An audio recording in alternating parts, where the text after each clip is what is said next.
This is the Archbishop's Easter Tide News and Reflections. A dear parishioner has asked me that I record this so that they could hear and see.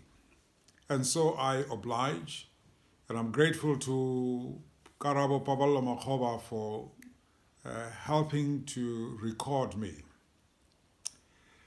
Dear parishioners, clergy and bishops, amid current controversies around the coronavirus lockdown, I want to look at a new topic today: our mental health. The subject is not irrelevant to the very real issues affecting our welfare, which are at the top of everyone's mind. My source of income has gone.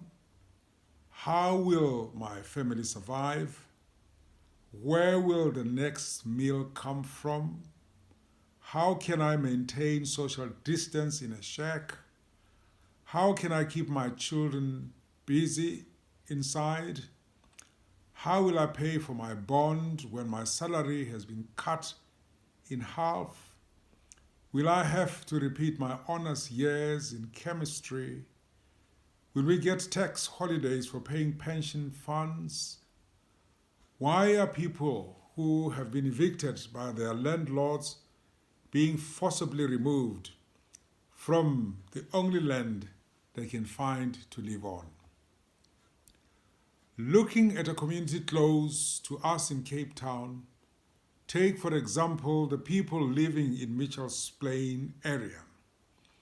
They face multiple quandaries. One, they are hungry. Two, a camp for homeless people whose living conditions are the subject of dispute has been set up in the area. Three, they are nervous about the behavior of police and soldiers. And four, on top of it all, they worry about contracting COVID-19. Now consider this definition from the National Institute of Mental Health in the United States. And I quote, "A traumatic event is a shocking, scary, or dangerous experience that can affect someone emotionally and physically. Experiences like natural disasters, such as hurricanes, earthquakes, and floods. Acts of violence, as well as car crashes and other incidents, can all be traumatic," close quotes. Many of the interventions by governments, non-governmental organizations, faith communities, understandably focus on the economy, food, and shelter. But we mustn't underestimate the trauma we are experiencing at one level or the other. Food is physical and real, but while mental scars can't be seen, they are deep and real with devastating effects.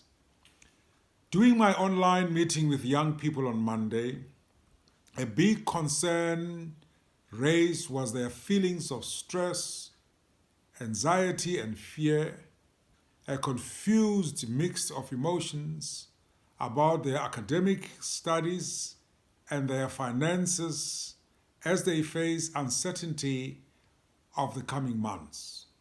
It raised the question, how do we put support structures in place for them?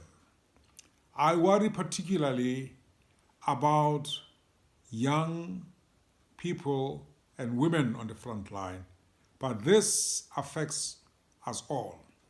But now, and after COVID-19, we are going to need an emotionally and psychologically healthy society, and all people, it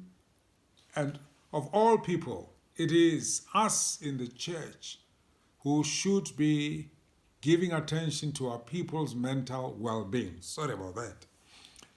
We shouldn't feel scared or awkward when all of a sudden we feel anger, frustration, anxiety, or similar emotions. It is important for us to acknowledge to ourselves our feelings and the importance of dealing with them both now and when this time is over.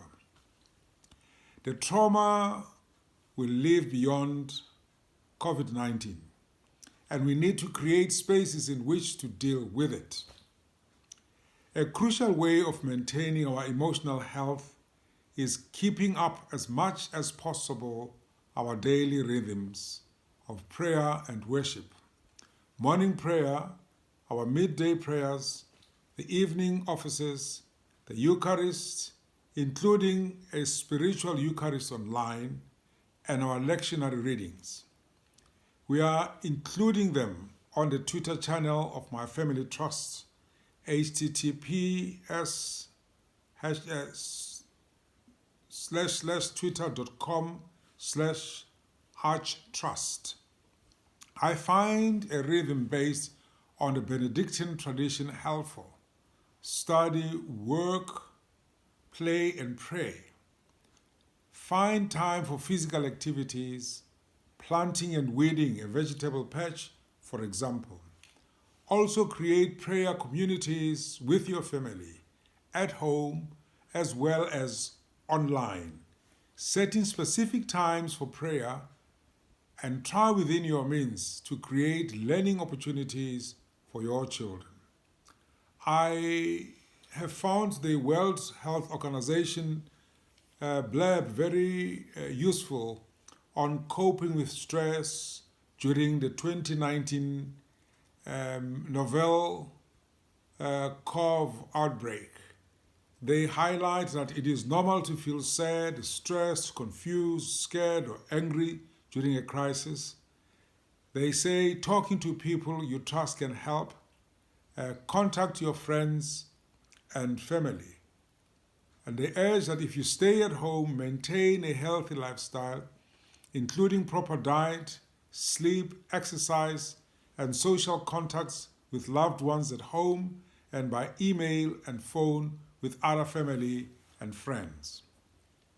Using that rhythm as your framework, try to remain positive, hopeful, and keep focused on a realistic vision for the era which will follow COVID-19. To repeat to you what the young people told me on Monday, this too shall pass, and listen to and acknowledge Jesus' words. Father, if you are willing, remove this cup from me, yet not my will, but yours be done. Luke 22, verse 42. And Abba, Father, he cried out, everything is possible for you. Please take this cup of suffering away from me. Yet, I want your will to be done, not mine. Mark 14:36. God bless you and God bless your family. Tabo, Cape Town.